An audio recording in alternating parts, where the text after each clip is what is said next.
OK, takže čaute, tu je Lukáš s riešením teda úlohy Riešky 10, letná séria. OK, takže tento príklad vyzeral takto, že vlastne máme nejaký počet kameňov n na druhú s n rôznymi typmi a teda našou úlohou ich rozmiestniť do krabíc, takže v každej krabici bude n, takže v každej bude iba 2 typy kameňov.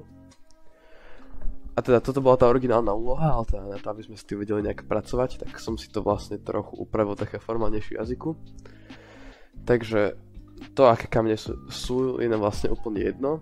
Takže čo vlastne som urobil iba, že máme nejakú postupnosť P, kde teda IT index je vlastne, že koľko kameňov tohto typu máme.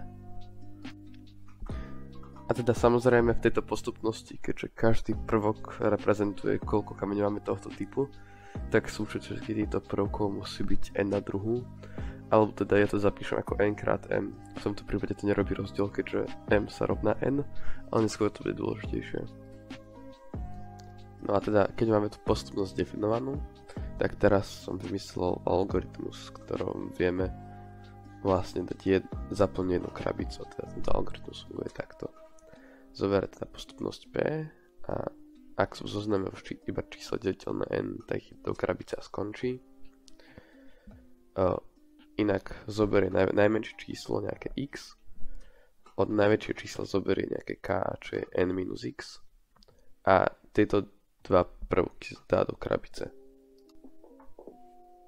No a teda teraz, keď mám ten algoritmus, tak by som rád ukázal, prečo vlastne funguje.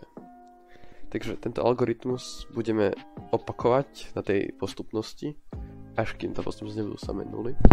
A teda ukážem, prečo to teda tak vždy dopadne. OK, takže tento algoritmus predpokladá 3 veci. Najprv za prvé, že existuje nejaké najmenšie číslo, ktoré je menšie rovné n, že existuje najväčšie číslo, ktoré je väčšie rovné n, lebo ak by nebolo, tak by sa mohlo stať, že by som nemohol akoby dorovnať do n-ka od najmenšieho v treťom kroku. A ešte tretia vec, že súčet prvkov postupnosti je mn. Tá tretia požiadavka je náš predpoklad, preto z neho odvodím ostatné požiadavky. Takže môžeme si zapísať súčet prvkov našej postupnosti ako n plus a1 plus n plus a2 plus n plus a3 až tak ďalej až po n plus am. Pričom tá a je nejaká postupnosť, kde ai sa rovná pi minus n. Teraz to môžeme preusporiadať ako mn plus a1 plus a2 plus a3 až tak ďalej po plus am sa rovná mn. Odčítame z oboch stran mn a dostávame teda a1 plus a2 plus a3 až tak ďalej až po plus am sa rovná 0. Z tohto vidíme, že buď sú všetky koeficienty ačka 0, tým pádom sú všetky prvky pn, alebo ak nie sú, tak je tam nejaké kladné AI a tým pádom musí byť aj nejaké AI záporné, aby nám naša rovnica platila. To zodpovedá tomu, že bude nejaký prvok P väčší ako N a nejaký zase menší. Tým pádom som ukázal, že najmenšie číslo v postupnosti je menšie rovné N a najväčšie väčšie rovné N. Takže týmto som obe požiadavky, ktoré tento algoritmus mal na to aj vedel zbehnúť, dokázal z toho, že teda súčet všetkých prvkov postupnosti je mn a teda tak som si všimol, že keď prebehne jeden cyklus tohto algoritmu a neskončí na prvom kroku, vtedy sme už skončili, sme šťastní, tak sa zmenší súčet o n a práve jeden typ kameňov sa zmenší na 0.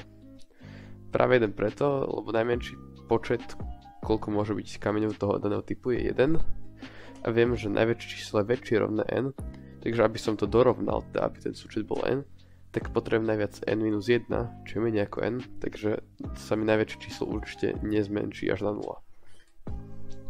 Okay, takže tým pádom viem, že keď mi zbehne tento algoritmus raz, tak sa zmenší súčet o n a m sa zmenší o 1, keďže m reprezentuje koľko máme typov a teda aká je dĺžka postupnosti. Takže nový súčet je m-1n. Ako si môžeš všimnúť, táto nová postupnosť znova spĺňa to, čo sme chceli, aby jej súčet prvkov bol teda n krát jej dĺžka, čo je m. Takže na nej znova môžeme zbehnúť tento algoritmus. A teda toto je vlastne riešenie, keďže tento algoritmus v každom kole zaplní aspoň jednu krabicu. A vieme, že teda tým pádom musí skončiť na konečný počet krokov a tým pádom tento algoritmus je správny aj to riešenie.